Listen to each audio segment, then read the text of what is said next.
So I think, as all of us know, that the lockdown was announced around the 20th of March last year.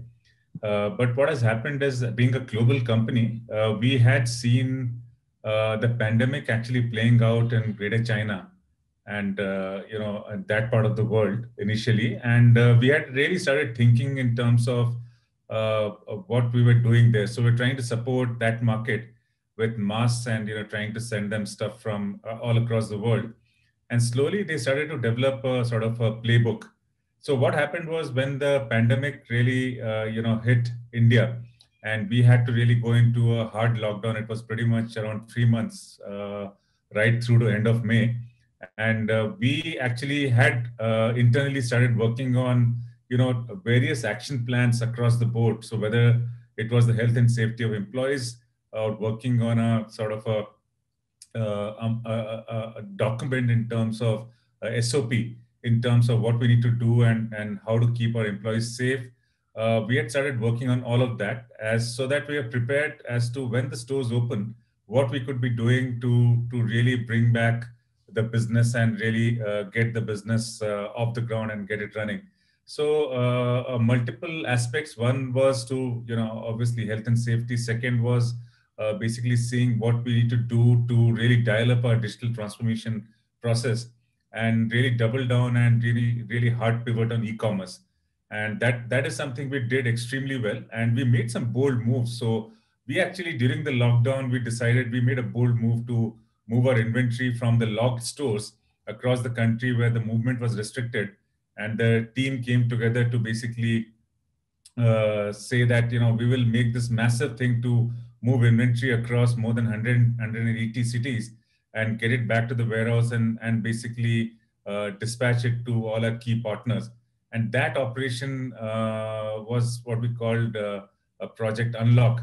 And we basically were pretty much prepared to pivot heavily onto e-commerce, and we went with all guns blazing on e-commerce, and that really helped us to come out really with a flying start when the store started opening.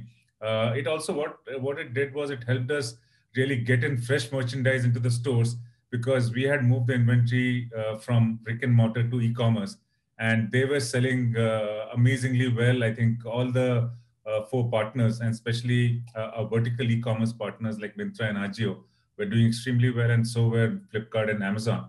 And we managed to really get the momentum going right from the word go, and that helped us to really power ahead of our competitors, and really serve our consumers. At the same time, during this period, we were actually preparing for contactless shopping. We were pivoting hard to get into Omni. We were trying to get catalogs. We did a local shoot, and we got WhatsApp catalogs of work from home kind of a wardrobe. So we actually segmented our wardrobe and got a work from home collection. And that allowed our consumers to really, when they started coming into the stores, they could really pre-select the merchandise, and they didn't have to really wait in the stores, and we could do video shopping. The other big innovation which we did was our store on wheels, I think, which was the first brand. You might have read about it. It was widely covered by Times of India and Economic Times. We actually went to societies, and we took our work from home collection of around 100 options, and we allowed consumers with social distancing and all the safety precautions to come and shop within their apartment societies. And it was a massive operation. We took permissions. We made sure that the safety and health and safety norms were kept and adhered to.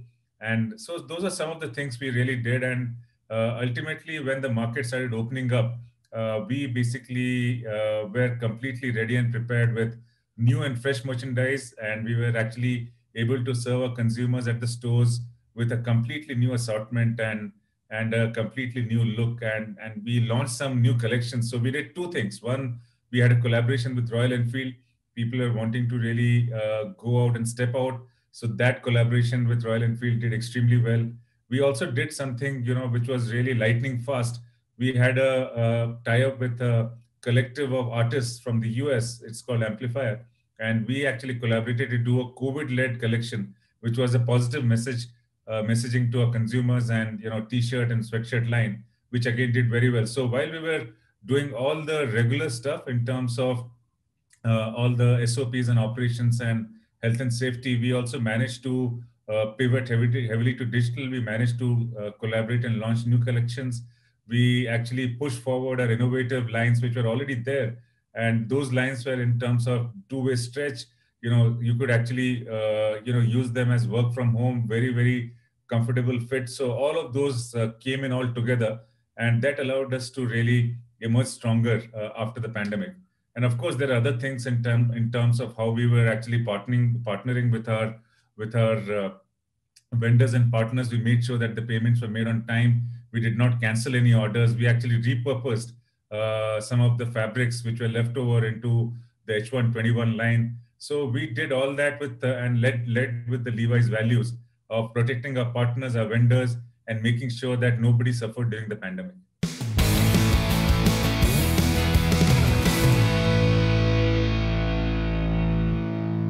2021 is turning out to be far better than what we saw during the same quarter in 2020.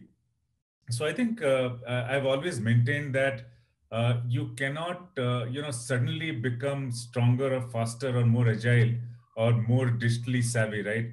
So all of the things which actually we accomplished in 2020, the seeds of those were sown 3-4 years back, right? All of those journeys actually started parallelly in 2017 and 2018. And we are today seeing that we are actually in the same storm, but in a completely different boat.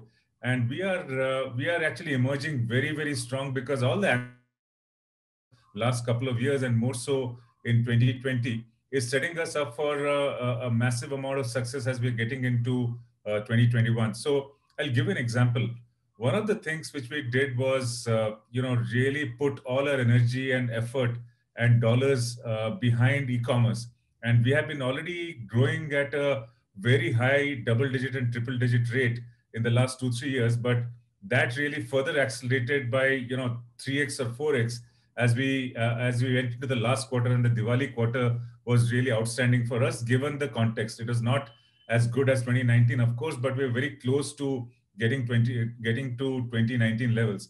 Secondly, what we did was we saw a massive opportunity because we were doing well, we were delivering profits, we were able to really pay all our partners and vendors. We were able to go and sign up larger stores and better locations. So if you take Select City Walk, if you go to Ambience Mall, you go to Lulu Mall, you go to Hyderabad, Chennai. What we did was we took this opportunity to move to better locations, lower rents, and much better renovated stores. So if you go to the top 20 malls in the last 1 year, we actually moved to much better locations, much better renovated stores, next generation stores, and that those stores are now beginning to basically open from last quarter to this quarter.